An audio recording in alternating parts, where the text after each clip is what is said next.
guys, I'm Bethany. And I'm sick again. Yes, poor Dalton is. You've had the flu. You've been legit sick, not like a man cold. Like you have been. Well, legit the last sick. one was legit sick too. I know. I'm just saying, you were really sick. I kind of wonder what I had the last time now because I felt pretty close to the same. Maybe I just had the flu for a long time and just kind of had a little break in between. Yeah, I think that's what it was. The doctor congratulated me because I had flu B, and he said it was very rare. So I'm special, is what we have learned. Yeah, something. I am definitely something. We are so glad to be here. We are. You guys, we realized.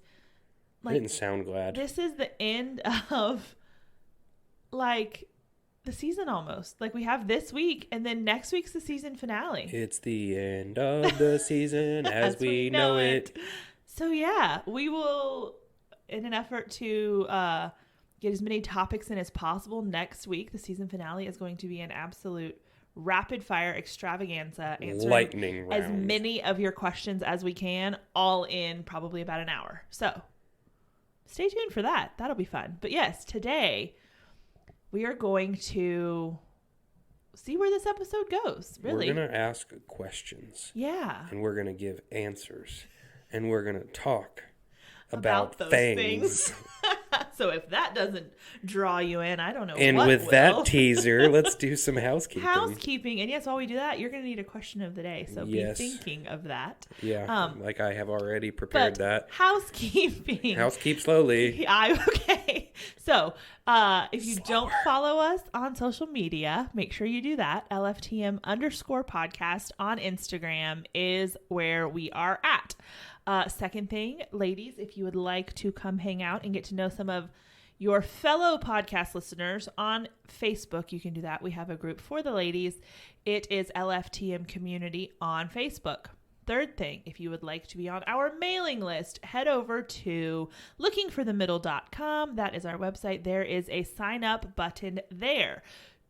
So that is my housekeeping for the week. Do you need me to filibuster longer? What? That was not slow enough.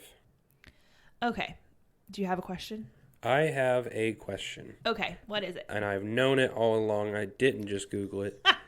If you were forced to relocate anywhere out of this country, okay, where would it be and why? Ooh. Anywhere out of this country, it would be somewhere in the Caribbean, probably. Okay, that's not specific at all. Oh, it needs to be more specific? I need details. Actually, probably I would go somewhere like New Zealand. That jerk. Is that yours? Yeah. I can think of another one. I've always wanted to go there, and I just think it would be the coolest place to go. I don't know. They speak English. That's always one for me. I would not be good at learning another language, and I'm bad at understanding accents, so the Australian and New Zealandish accent is about the best I can do. But you told me the Caribbean somewhere, and I just don't know enough places, would be my first one. So if you'll let me go back to that and just say an island in the Caribbean where I can be a beach bum and just live on the beach, that would be my ideal. Okay, well then you can have your ideal, even though it wasn't specific at all. Okay, Bora Bora. Thank you. I don't even know where that is. I don't think it's in the Caribbean.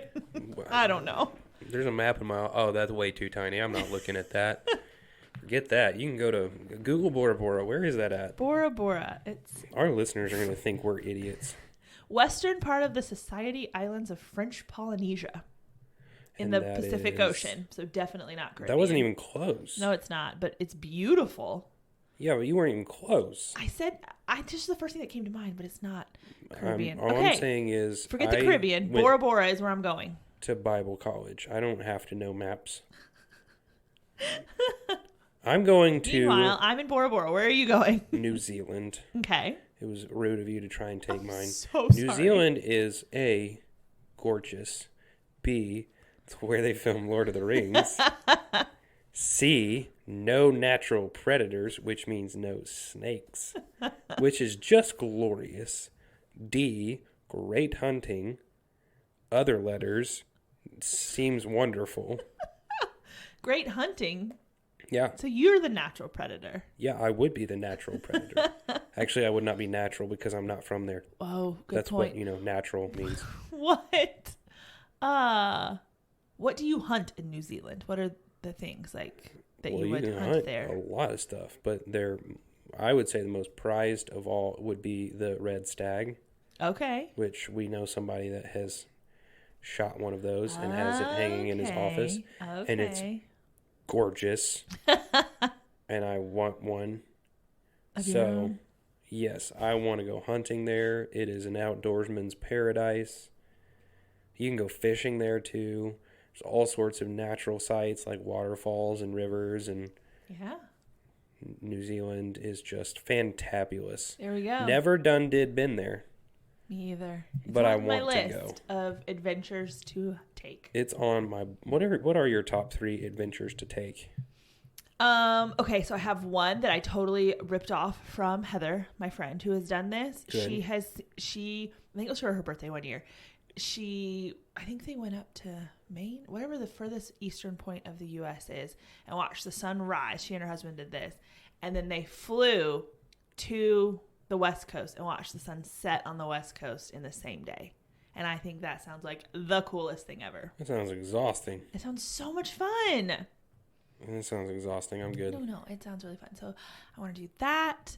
I would love to explore Santorini and the Greek Isles. So that's like high up there for me.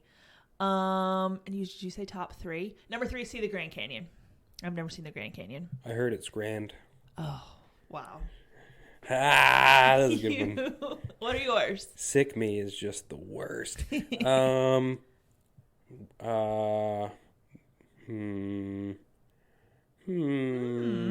ask the question. Yeah, I don't know if I actually have a top 3.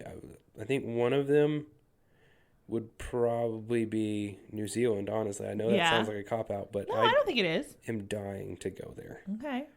Just for pure nerddom. There aren't any like hobbits there for real, right? Yes. Okay. Was that a question? Maybe. How do you know Middle Earth's not there? Well, I don't. I've never been there either. Know. You do not know. No, I think number 1 is travel bucket list places. Just go to Scotland. Okay. Go to New Zealand. And it's not even the big fancy beaches and everything that everyone wants to go to. Yeah. And I've seen blue water, clear water. I'd love to do it again, but that's not my top. That's not the driver. I want to go see misty peaks and rivers and all of this stuff. Like, that's my cup of tea. I would love to just go fly fishing in the middle of the Rockies. Ooh, okay. I'm not even a good fly fisherman, but I want to do it just to say I did it. Yeah. And then I would do like a 2 or 3 week hunt in Alaska. Ooh, that's cool. cool. No cell reception, backpack in, stay at some sort of fish shack. That's pretty cool. Which, when I say fish shack, I mean that's roughing it right there. Yes. I would love to see Alaska as well. My ideal is more from a cruise ship. But that kind of it describes our personalities in a lot of ways. I want to see the hard country. Yeah. Now, there is one hunting show that I watched. This guy had a way too up close and comfortable encounter with a grizzly bear. Oh my word. So that might not be for me. But I would Okay. Cool bucket list hunting trips. Yeah. What's funny is I didn't start hunting until 2 years ago. It is interesting to me because I have basically seen the entire evolution of your hunting journey. And it is interesting how quickly you have gotten into it and also how like really into it you are now. One part it's cool because you get to know God's creation even better. Yeah. I mean, I'm sitting here studying habits of deer. Yeah. Where they go, how they feed, how they protect themselves, so I can take one out. Still. You got to know your prey. Yeah. But just learning about how God has designed hills and how air moves through them, and it's just cool to interact with God's creation in that way. But there is a part of me also, just as a man, that's getting in touch with that really masculine side where I just want to be outside constantly in the middle of the woods with no communication from the outside world. This is how it was intended to be. A couple weeks ago, I spent 4 or 5 hours with no cell reception just walking around in the woods. And it was the best 5 hours I had had in weeks. And then doing that while I'm fishing as well. Like I kayaked inside this little creek and ended up in the middle of nowhere one time. So good time. Yeah, I am a big nature buff. Mm-hmm. I could spend all of my time in the natures. And you're not exaggerating. I'm you not. Literally could. And I'm definitely going fishing after we get done recording. So alrighty then. So let's hurry up so that you can get out there and do the nature stuff. Do the nature stuff? Okay. You don't want to go do the nature stuff? I don't. Are you not a nature stuff person? No. I like... Unless it's sitting on the beach doing nothing? That I am a big fan of. Is that really nature stuff, though? You're just kind of sitting there. But I am appreciating God's creation just in a different way. The ocean, the waves. Yeah. I'm just not doing so much. You're not doing anything. No, I'm not. You're staring at water. I like nature to the extent that I can photograph it. That's my driver when it comes to being in nature, is can I take a good picture of this thing? I like nature to the extent that I can experience it. Yeah. You know, life is not all about pictures. No, I have captured so many pictures in my mind. I do too. Your mind is a camera. Why don't you let go of your phone, you addict? Don't even go there with me. I was really trying to lead up to the fact that Bethany's addicted to technology. I am not. Slightly. No. A little bit. I'm not. Probably addicted. Probably a little bit. She's addicted to technology. If I took her phone away, she'd cry. Oh, that would be sad. See? But all right, we're off on a side rabbit trail here. People, you want to talk about things? Yeah, this is your topic, your deal. Run with it. So I will be perfectly honest and say that we didn't really know exactly what we wanted to talk about in this episode. We have several that we've been kind of hinting at for a while, but we couldn't decide if we wanted to do them, and we're not ready for some of them because they're just deeper topics. Mm-hmm. And when somebody's recovering from flu, his brain is not at its best. I'm talking about me. As evidenced by the last 10 minutes of nature talk. Yes. We've been going back and forth. What we want to talk about. We would ask questions, and then I would go, no. And then I'd ask a question, and Bethany would go, no. I'm kind of curious. So we can get on a personal note later on. We talk about goofy stories of things that happen dating in the church. We talk about some of the struggles of dating in the church, dating in church leadership. So the first part of it is going to be more on the angle of the difficulties, why we think it's so difficult, practically speaking, of dating in the church, and just some of the things that we've seen, entertaining stories, bad things that have happened, good things that have happened, whatever it is. But then kind of back into the episode. Yeah. We'll get more on the personal side of why it's been difficult and challenging as people on staff in a church. Yes. With dating, or some of the things that we've experienced that you look back on and go, I wish that wouldn't have happened. Yeah. So we'll get to that part later on. Okay. But just from, I guess we'll start base level. Just as a Christian in the church, what are some of the pitfalls or goofy things that you have seen that wouldn't happen anywhere else? Yeah. And when it comes to dating, I think one of the overarching pitfall in my mind is because dating is such a taboo subject in a lot of ways.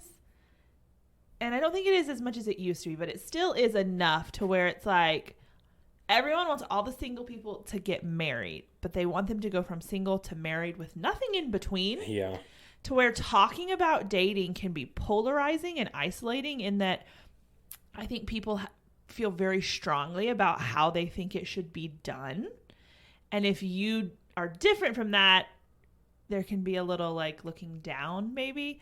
And so it's one of those things that you tend to just kind of, or I'm speaking for myself, I tend to be I just kind of turn inward and I'm like, okay, well, I'm not going to talk about this because I don't want to make it weird.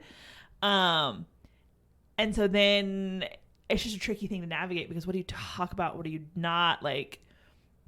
It's just a weird area. Do you find that, and I think I already know the answer to this question. Yeah. We talk about marriage all the time in the church and we never talk about dating. Mm-hmm. that's why we started honestly 5 years ago when we started the show. That was a driving force of nobody talks about this.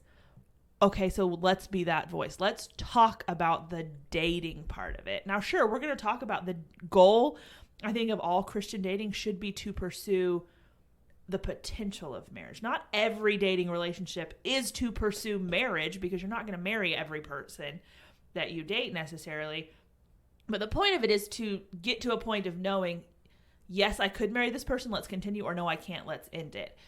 It's not just recreational. However, dating isn't talked about. How to do it. How do you date? How do you go about these things? And so we said, let's do it. Let's talk about the dating part. And we've gotten some pushback a little bit over the years of, well, we're not being spiritual enough or whatever, because we're just talking about practical things and we need to bring theology into it. And it's like, I think we do, but the point of this show is to help you with those practical things of going on a first date and how to talk to someone. Well, how do you text a guy you're interested? Those kinds of things, because nobody talks about it. Yeah, that's been one of the funny things that I've seen and experienced since Bible college. Because Bible college, the first church that I grew up in, maybe they talked about it and I didn't pay attention to it, but it wasn't really that bad.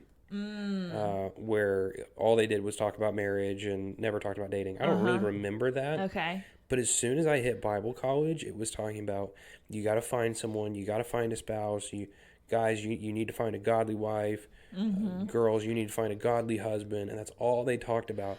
But they never said, okay, this is what you look for and this is how you find them. It was just, you got to find one, you got to find one, you got to find one. So now, interesting question I have then. As someone in ministry, a guy who's you went to Bible college, you're looking to be a pastor, have you felt a pressure from the church or from individuals or whatever that in order to be a pastor, in order to be able to pursue that type of ministry calling, you have to be married? Yes. Do you think that's right? No. Okay. We'll get okay. Am I jumping ahead? You're kind of jumping ahead a little bit. We can put a pin in it.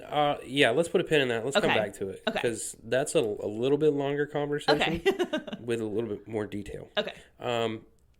But back to Bible college. Because even though, Bible college is not the church. And we emphasize that a lot while you're there.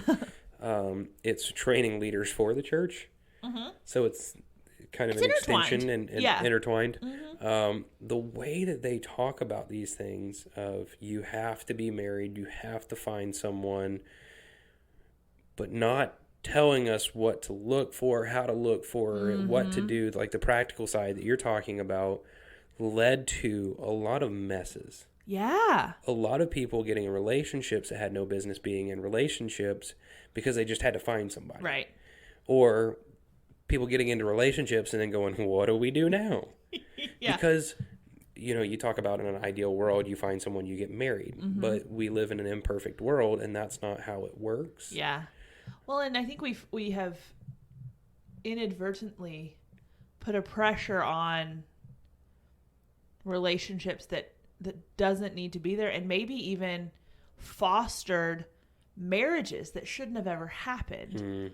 Because you get into a relationship where it's like, get married, get married, get married, get married.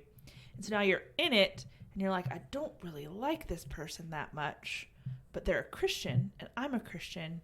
And so now I'm going to, you kind of get yourself in a mess to where I think you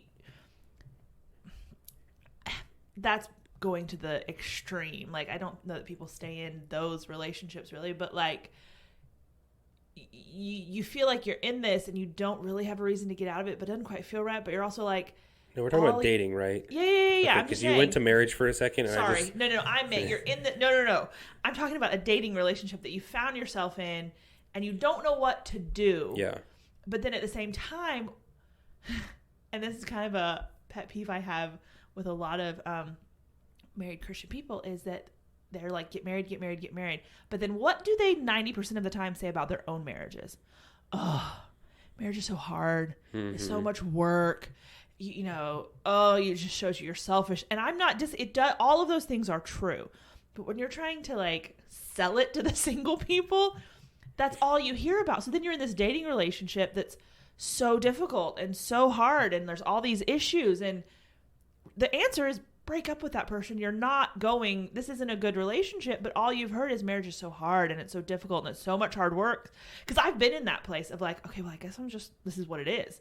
Like, I know it's not going to be this romantic fairy tale, and everyone says, oh, it's so much hard work, so this must be how it's supposed to be, and I just didn't really realize it, and so I've stayed in something way longer than I should have because of that. You know, it's funny, because I've definitely experienced that as well, and I'll take pause for a moment and say marriage is really hard. Sure. So this weekend I just officiated my first wedding that I've ever officiated for some family members. And that's one of the things that I talked about is marriage is hard, and you have to choose every single day to work hard for the love that you have. Mm-hmm. It is a disciplined effort. At the same time, though, I have family members that just make it look easy. Yeah. Now, I know it's not, because I've seen the challenges that they've gone through, and I've seen how hard life has been. But their commitment to one another, their commitment to the Lord, the joy that they have in one another, it's just fun for them. Yeah. And I look at my parents. I'm like, they have a blast together. Mm-hmm. My dad is an idiot. He is. Is that where you get it? Yes, that's exactly where I get it. He goofs off all the time, and my mom loves to pick at him, and they have fun together. Yeah. And I look and go, okay, hold on a minute.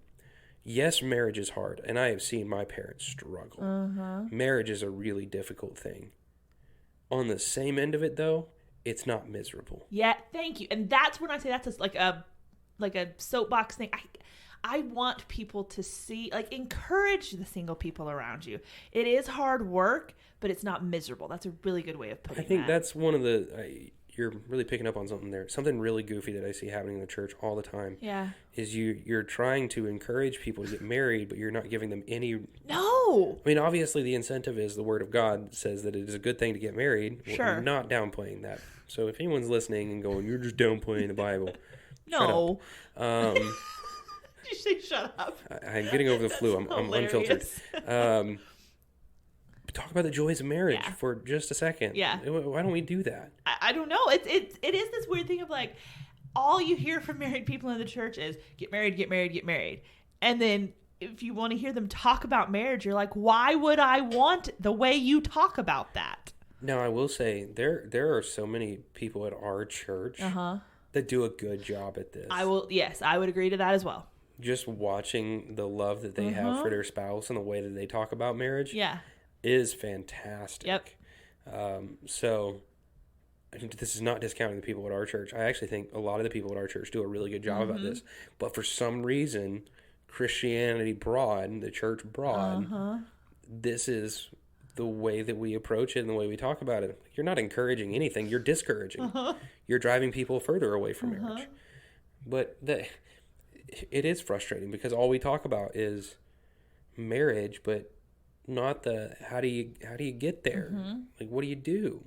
Well, yeah, because I mean, you start as soon as, I don't know if this is, maybe, I don't know, you can contrast if this is the same for guys and girls, but like for me, if I'm like, okay, there's this new guy and I'm seeing someone and blah blah, okay, there's the initial, oh my word, tell me all about him. So you tell someone, and then the next thing out of a lot of people's mouth is suddenly this list of like cautions. Like, you're really excited about this guy, and then they're like, oh, well, make sure you don't do this, and make sure you have good boundaries, and make sure da-da-da-da-da-da-da.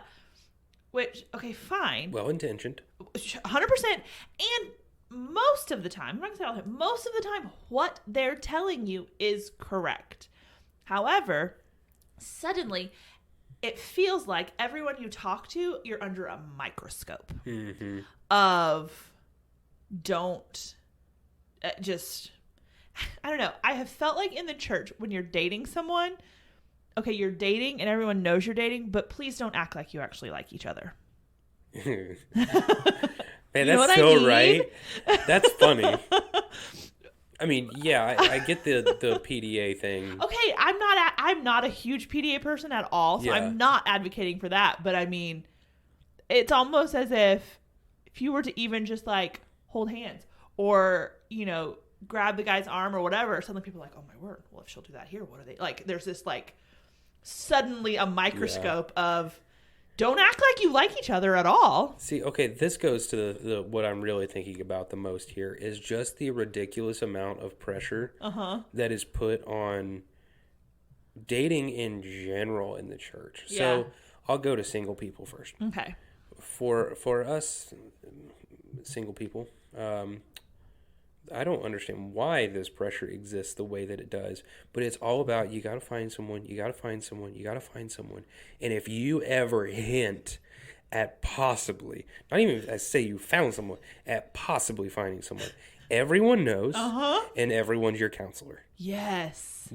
Everyone has something to say. Well, have you done this? Like you were just saying, have you said this? Have you thought about this? And again, it's well-intentioned, but I don't need 220 counselors.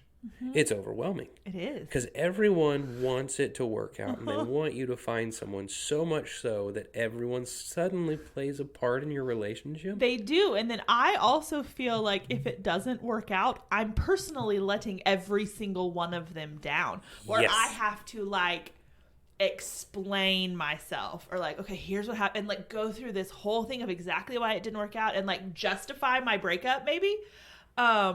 Even if it's not a breakup, it's just, I was talking to this guy, no, I'm not anymore, which has led to, I am very protective and very private of my dating life a lot of times in church because of that very thing. Yeah, I've had to get on people before.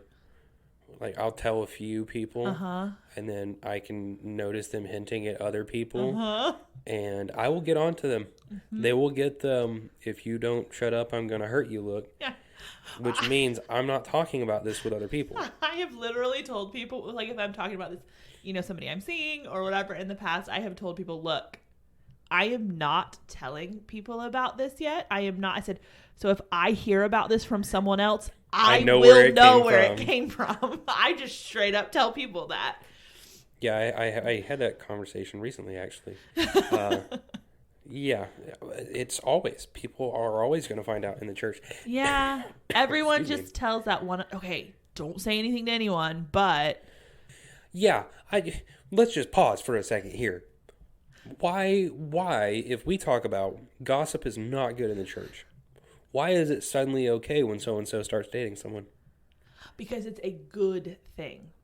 I for real, I have thought about this before. When you think about gossip, it's I'm going and telling someone something that I don't like about you, or something that you did that offended me that I'm going to go talk about, or some character flaw that you have. I'm going to go talk about it. That's gossip.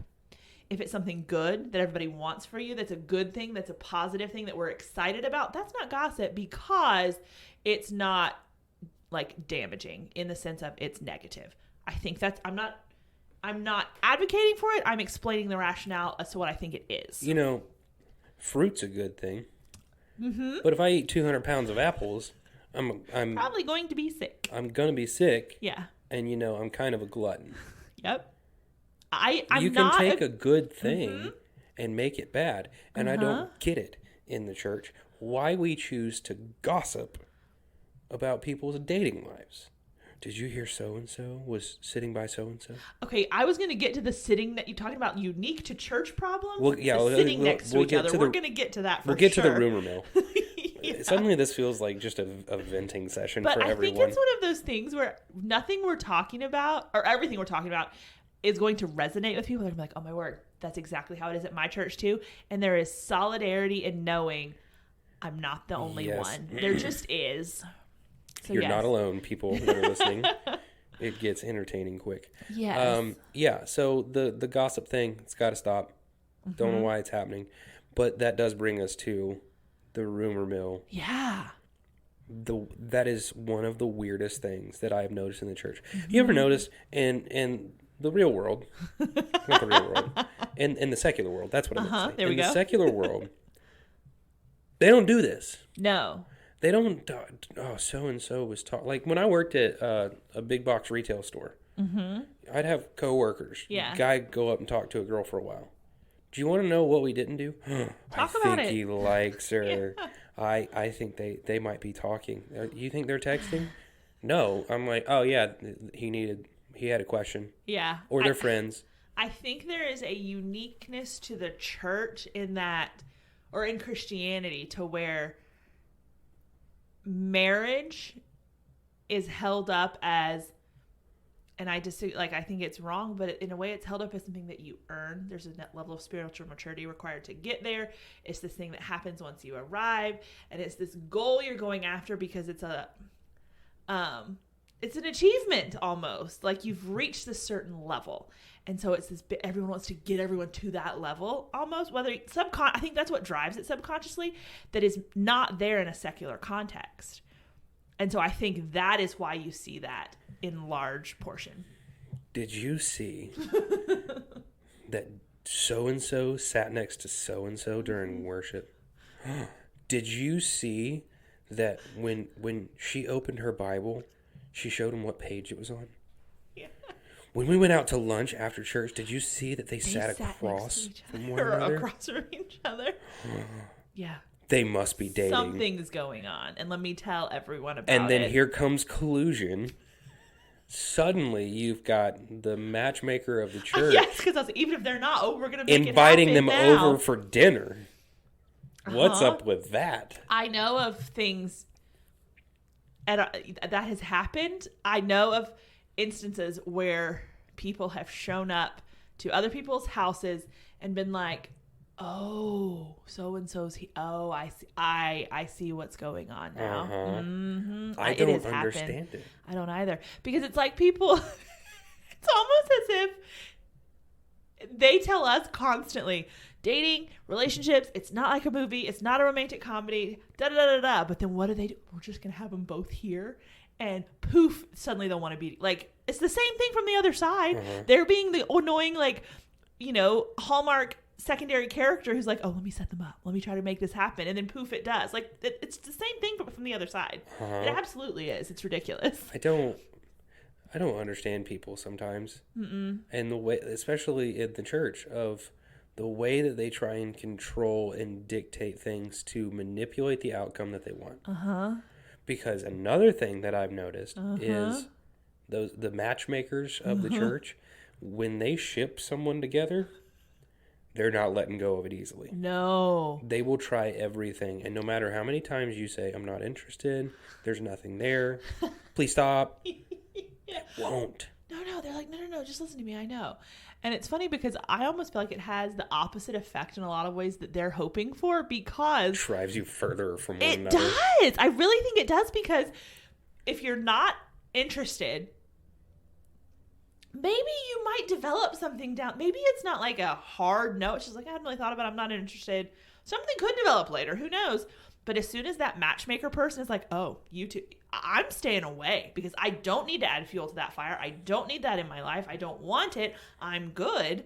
I'm staying away from that. So really, I think in a lot of ways, you might be, if you are the church matchmaker and you're listening, you might be having the reverse effect than you intend. And this is why it's so important to have your trusted community.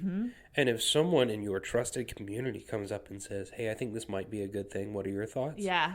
You're going to go for it. That's a very different conversation. Compared to the random older lady that, I really think you two would be good for one another. Did you notice you were wearing the same color on Sunday? And does that happen? No way. Yeah. That's not a thing, is it? I mean, maybe not like regular, but yes, that has happened. Are you serious? I've never experienced that. I feel like that's probably more on the girl's side. Like, oh, y'all would just look so cute together. Y'all wearing like the. You're joking. I am not. Oh my goodness. Church people are the worst sometimes. I can't believe that. Yeah. For the first time on the show, I am genuinely speechless. Are you speechless? That's hilarious. Oh, yeah. Are there any other things that happen like that? At straws. I mean, I can't think of anything right off the top of my head. That was the one that was like outlandish. Wow. And then honestly, in a sense, because I have sat back and watched this happen especially recently too, of new person shows up at the church. And when it's not a huge church, if they are by themselves, not wearing a ring, of a seemingly marriable age, I just sit back and I'm like, oh, I feel so bad for them. Because you know it's coming. And I have had times where I'm sitting there and I have gotten text messages in the middle of sermon. Hey, who's so-and-so? Hey, what's da-da-da? Who's that? Or da-da-da. Yeah, that one's funny. Genuinely. Okay, here's a story time. When I was at Southern. So this is after I graduated, boys, came back to Southern. I lived on campus for one semester. Yeah. Because I decided last minute. And when I needed housing up there. So I'm living on campus, and they had all of the guys that lived on campus get together with a bunch of the girls that lived on campus. And they only did events like that once every 2 months or something. Okay. And it was 100% a singles mixer. Yeah. I knew exactly what it was. So I walked into it knowing what to expect. Yeah. Most people didn't. I did not come with the best intentions. But I sat in the back of the room. Just to watch? Because I knew the guys would be there first. And I sat and just watched. And they're all interacting, and they're all hanging out, and they're having fun together. And as soon as the ladies walk in, everyone's buttoned up and serious. It's like you had a group of starving wolves, and you threw a steak in the middle of them. They didn't know what to do at first, and then they flocked. I was going to say, and then they pounced. And that's what happens in the church when a random new person shows up. Here's the weirdest part of all of this. Suddenly, when they walk in the church, and you can tell there's not a ring on their finger, you're naming your children. Yes. I don't understand it. Either. You haven't introduced yourself. No. You haven't said, and half the time, you won't. No. But you sit in the back of the room. That's the thing. You watch the back of their head while they're worshiping. We'd be perfect together. We'd be perfect together. You have named your children. You have some sort of dog. You have a white picket fence house. They don't come back. And then you're heartbroken when they're gone. I don't understand it. I don't either. I don't either. But it's because, let's go back for a moment. In the church, we have put so much pressure on marriage that everything has to be leading up to it. Yes, it's almost as if you think about a relationship, or you're dating someone, or you're thinking about dating someone, it's almost as if we say, unless you're thinking of it in a marriage context and that's where you're going and that's what you're after, it is wrong. And I don't no, stay where you're at. Stay present. Get to know this person. You can do that intentionally, evaluating, is marriage even a possibility down the road? But you're not already there. And there's almost like there's this idea of, if you're not super focused on that, well, it's wrong. You're wasting your time. You're not being fair to that person. And I mean, those are the things you hear. Yeah. Well, I just don't think that's correct. So, yeah. And that is unique to the church. You don't get that outside the church. No. So, I think this is a point to transition. Because we talked about some of the kind of the generic goofy things that we've seen, or some of the frustrations that we've seen. Let's go personal level here. Okay. On what are some of our experiences, negative, and if you have positives, say positives. We want to be positive here. In church leadership, so you're in a staff position, what are the things that you've experienced around dating that you just look back and go, yeah. Which, if you want me to go first, I can go first. If you, I'm trying to formulate thoughts. Well, if you have something specific, go ahead. Let's go back to the question you asked me earlier. I can start there. Let me summarize it, make sure I have it right. So, somebody that graduated from a Bible college, wants to be a pastor in church leadership. Do I find that there's a lot of pressure to be married, or in order to be a pastor, you should be married? Yes, I find that. Okay. And I've experienced it, actually. Yeah. Because before I came here, I interviewed in a couple different places, and there was one or two churches that told me, look, we really like you. We like where you stand on this position and your philosophy of ministry, and we like how you've done ministry here and the amount of experience you have, but you're not married. But, which negates all of those things they like about you. Yeah. And at the first time I heard it, I was kind of taken back. Yeah, kind of like, are you really saying that to me? Seriously? Yeah. And then I heard it again, and I grew to expect it, But I'll tell you, the negative impact that it's had is made me feel lesser in ministry because I'm not married. Do you feel like it's something you have to like almost like qualify, like, or like proactively like explain away? Oh, I sometimes? do have to explain it. Yeah. So, I mean, you look at my position, I work in family ministry. Like, oh, I don't have a family. What's that thing that I'm lacking? Yeah. A family. Yeah. Well, you don't have kids. You're not married. Yeah. What do you know? You can't do this job. Yeah. I mean, I even had somebody say that to me at one point. I'm like, you can't be in family ministry. You don't have a family. So, yeah, I've experienced it, and it makes me feel inferior. Yeah. Like, I can't, there's parts of ministry that I can't do because I haven't experienced it. Yeah, you haven't, yeah. Which is wrong. I know I shouldn't have let myself get Right. into that frame of mind. But when you're constantly reminded over and over again, well, you're single. Yeah. You're not married. Yeah. You don't have kids. You'll understand when this happens, and this happens. And I get it. There's experiences that I haven't had in parenting a child. Sure. But I lean on the experiences of other people. But that's not what this is about. Yeah. Yes, I have experienced that. And I've even been told to my face and denied jobs before because I wasn't married. That's frustrating. Well, it's really frustrating. And then you've got guys in seminary that are running around trying to get married so they can be qualified to be a pastor, which It's just not right.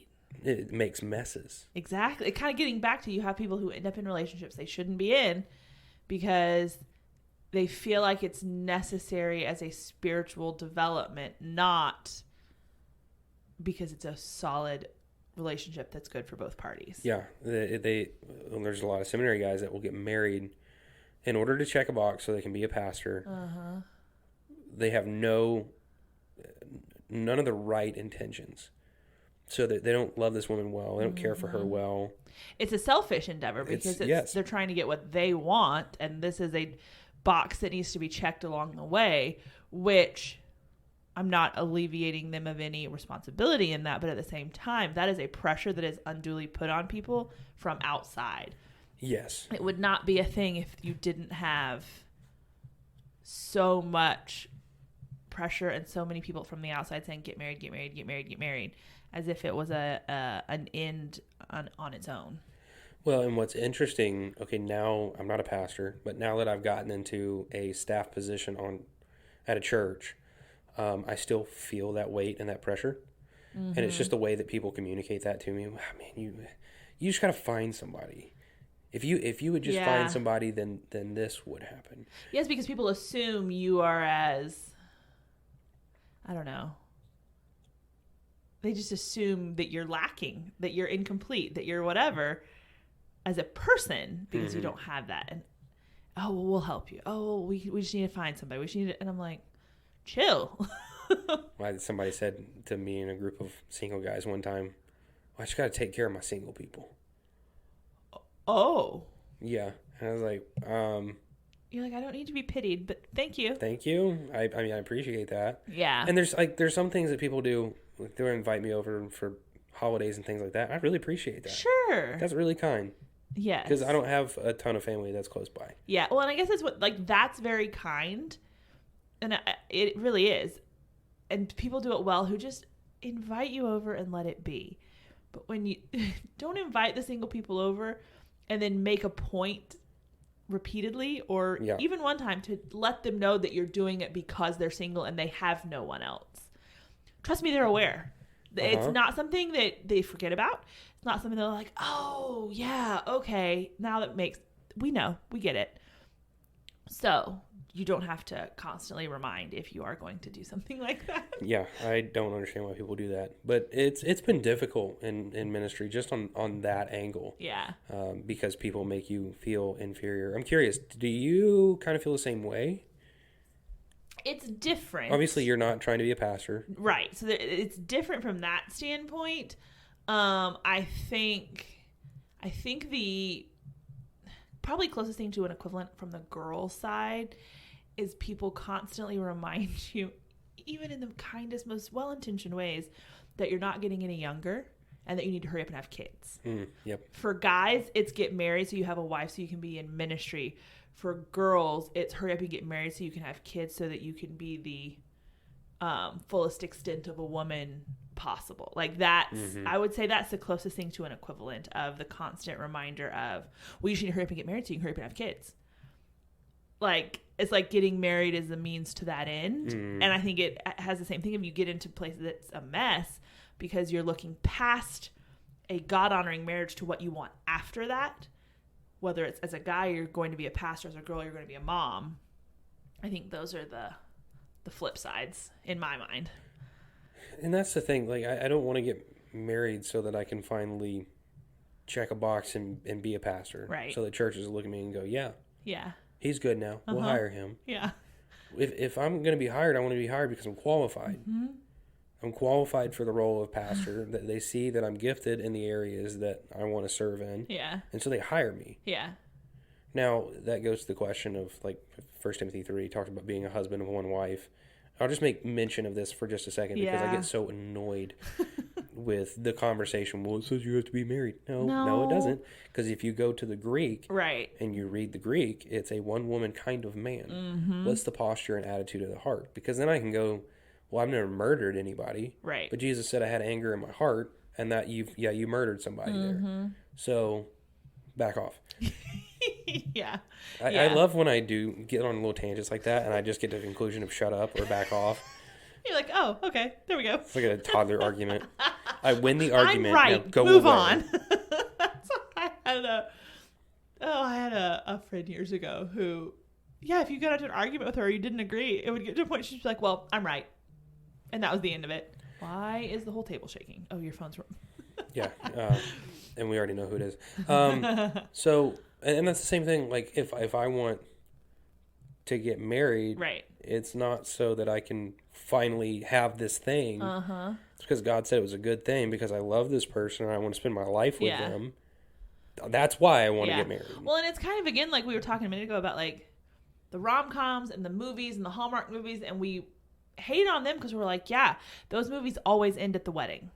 As if that is the goal. That's the thing when it's like, okay, no, real life starts at, like, you're getting married for a marriage, not for the wedding. Yeah. And so, single people need to hear that. I'm not discounting that at all. But what we were talking about there is the flip side of that, to where it's like, it's doing the same thing. Like, the church is putting pressure on from the other side of accomplishing that same thing of, well, I just have to check this box. I just have to get to the wedding and then everything else will be okay. It's very frustrating. Because that's not, you're setting people up for failure there. You absolutely are. Because then you get the people that are miserable and the marriage is so hard and there's all these warnings. Well, that's because you just live for this one moment rather than seeing, okay, the marriage just began. Well, and I think in a way, you kind of going back to talking about, like, your parents, they have so much fun together and they, all this stuff. I think in an attempt to have the most important things be the most important things, aka, is this person strong in their faith? Are you pursuing the Lord together? Is that, do you have the same views about scripture and, like, family? Like, are all of those things in place? Is that the most important thing? Yes. Does that mean other things aren't important? No. And so I think we lose track of, okay, those things are in place. Like, all of those things are in alignment with this person that I'm dating. However, we don't like to do stuff together. We don't have any overlapping interests. We don't, not even enough to the point where it's like, okay, I'm not really into this, but you are. Let's go do that, whatever that thing is. You don't have that. And so then you get married because you're like, well, it's so emphasized that those are the most important things. And it's almost as if the other things, if you really enjoy those, it's like, well, don't get distracted. Those things aren't important. Don't put too much emphasis on that. And so then, you end up married to someone who, sure, you have the same views on baptism, but you don't enjoy spending time together or doing stuff together because you don't have any overlap. Sometimes I just don't get why we make things so painful around dating in the church. It's because we see how the world dates. We see the mess that is in so many ways. And it swings so far to the other extreme. That we make other messes. Exactly. You were talking earlier, we were talking about something else before we were recording. You were talking about Or no, so when you're talking about the gossiping earlier, about the good thing becoming a bad thing, that's what we've done. We've tried to, in such an effort to get away from a bad thing, we swing so far to the good that we have now created another equally opposite bad thing. Just all sorts of messes, and it's frustrating. Yeah. Especially as a single person in leadership, because I know what I feel, right, and I wish other people didn't feel that. And I want to help people in the church see that that's not how you should do it. Yeah. But then the clapback is, well, you're just not married, you don't understand. Exactly. That's what I was going to say. But they look at you and say, well, you obviously don't know what you're doing, or you would be married by now. Yeah.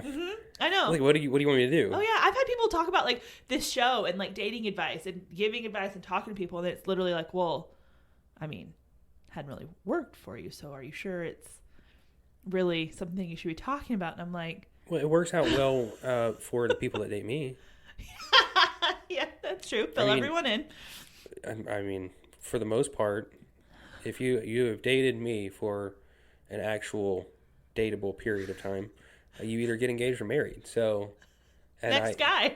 And actually, next one. So, I have magical powers. I was gonna say, if you are looking for a side hustle, you could probably start charging. Listeners, if you want to get married, you won't marry me. No. And it's not that I have fear of commitment. Just funny things have happened. Just date me for a little while, and then the next person, you'll get married. It's a gift, really. For other people. To you, a burden. No, it is a gift from me to them. A gift I'm speaking as you. Gift to you, listener, or whoever. A burden for you it's as a curse the person for me. There. No, so now do you... we've kind of gone on from where you started out about marriage being a box to check as someone wanting to be a pastor. So I was thinking through, what's the biggest thing for me personally? And tell me if this is something that you've encountered.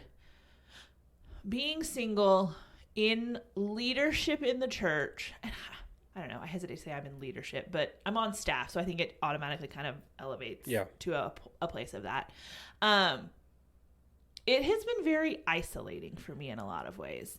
And I don't mean socially. I don't mean all these people are married and I'm not, or whatever, but if there are frustrations at work, let's say, and you're single, well, normally, I would normally call my mom or call my best friend or call, talk to, this thing happened or that thing happened, or I'm just really struggling with this, help me think through it, whatever the issue is. And this is somewhat unique to me in that my parents go to the church I work at. Most all of my friends are church, we're friends because we go to church here together. And so if there is something that I am burdened by or I have questions about, and I'm a verbal processor. So even just something that Yes, you are. You can see how big his eyes just got. Something that it's just I just kind of need to process through this. Most people in church leadership are going to go talk to their spouse about it because that's a safe space. Yeah. It's hard to find that as a single person. And so I've had to, I think, bottle some things up that maybe I wouldn't otherwise. And this is sounding very dramatic. I don't mean it that way. It is so dramatic. No, in some ways it is unique for you. Yeah. Because of the history at your church that everyone is here. Yeah. I came in not knowing very many people at all. True. So I've got my other friends that are in ministry in other places and former pastors, and my dad's a pastor somewhere else. So that part, but you touched on, I think, the other part, which is common of as a single person in a ministry position, it is isolating the extent you don't have a spouse to talk to. I want to go home and tell someone about my day, right, and the nonsense that went on or the good stuff that went on. Yeah, and you can't a lot of times. No. Yeah. Because I have roommates, right, that I go to church. You go to church here. Yeah. So it's not like I can come home and go, this happened today and it was really annoying, or this happened today and it was really good. Right. We had this situation and it was great. Right. And not really. Yeah. And I live with dudes. They don't ask those want to know that questions stuff? like that. So I think I get the isolating part. It's just not having someone to talk to. Yeah. and interact with. And I'm not going to use the 2023 cliche of my person. Well, no. Even though you kind of want to. Yeah. It's nice to be able to come home. Yeah. And have someone there. Mm-hmm. And I don't have that. Mm-hmm. And it sucks. Okay. Other goofy things that happen because we just got super sad. Yeah. Let's get off the super sad. Okay. Super sad. The funny things that happen are the ways that people try and set me up. Now, because we're now leadership. Yeah. It's everyone. Uh-huh. It's not just, well, I noticed so-and-so and you were matching clothes. It's anyone and everyone they can think of. It could be their cousin, their sister, their niece, their second cousin twice removed, whoever it is, their dentist. Doesn't matter who it is, they've got the perfect person for me. Because everyone wants to have a say and play a part in my relationship. Mm-hmm. Why? They're trying to... I think people have this mentality, whether they consciously think it or not, that they're trying to fix this hole in your life. They're trying to fill this deficiency. I'm not broken. I know you're not. I'm not agreeing with it, but I think that's the mentality a lot. It is something that needs to be fixed. No. I know, but it's so entertaining. It and is. You think that the hoops and listeners, you think I'm joking about the random people that people try and set me up with, but I'm not. Yeah. Like they will send me text messages of I heard of so and so. So and so knows so and so. And because they know so and so, their cousin's friend might be interested in you. I'm like, first of all, what do you mean they might be interested in me? I've never heard of this human being in my life. Oh, well, we were talking about you the other day. Why? Yep. Well, we knew that you wanted to find someone, and so we were talking about this the other day, and they might like you. I'm like, they don't know me. What do you mean they might like me? See, that's the flip side of the coin of saying, hey, if you're wanting to get married, you're wanting to meet someone, tell people you know that you're looking, that you are interested, whatever, so that if they know someone, they can point them your way. That is the downfall of that is you have told everyone, and they take it as license. And when I say you, I don't mean you specifically. I just mean... Let's say, because me specifically does not do that. And so that's why I've always been very close to the vest with my dating life. I actually don't give permission to people to set me up. Yeah. It's only been... We talked about the art of the setup several episodes ago. It's only been recently that I've told a few people that they could potentially set me up. Maybe, kind of, sort of. That's a recent development. Because everyone, since I have been in church leadership, way back since I started doing internships, wanted to have someone for me. Yeah. It's the worst. Yeah, it is. And it's just, I don't know. I have tried to be very protective of that area of my life just because of that. But then you end up with the awkward, then you are dating someone and nobody knows. And then it's like, oh, there's really no good way of coming out of it. But yeah. This is kind of my last thing. And this is the weirdest one for me. Yeah. People, I'm not a catch. Oh, hold on. Hold on. Let's just pause for a second here. I'm an idiot. You got it from your dad. I get it from my dad. Half the time I look homeless because I don't put in a ton of effort. I'm literally sitting here in... Are these shorts green? I think they're green. Yes, they are like greenish khaki shorts with Hey Dudes on and a sweatshirt that has a grease stain in the middle of it because I just did not want to effort this morning. I try most of the time-ish. But I am goofy. And it takes a special person. But since I am in ministry, there's suddenly a host of people that make uncomfortable passes at me or comments at me that I don't understand. Because I'm like, if I was in just a regular secular job, this would not happen. But because I am on the road to becoming a pastor, everyone looks at me and goes, he's so spiritual. He's such a catch. And I'm not. You have to compensate. So I get googly eyes sometimes, Uh-huh. and it makes me uncomfortable. Yeah. And I've had to have conversations with people that know certain people that make the googly eyes at me. Like, they're dressing me down with their eyes, and it's not good. Oh, goodness. Yeah, I think that's something that is different for us in that you are in front of the church. You are up there talking. You are very much in front of everyone. And so it's something people are like, oh, yeah, he's just so spiritual and da-da-da-da. I can fly under the radar with that. I don't have that particular issue. I don't fly under the radar. No. And again, people, You don't. I'm normal. There's nothing unique about me. And for some reason, I just get the googly eyes and the weird DMs. To that. And I don't understand it. And I don't even like it. Yeah. Because I'm a social introvert. Uh-huh. And that type of stuff does not go well with my personality type. Yeah.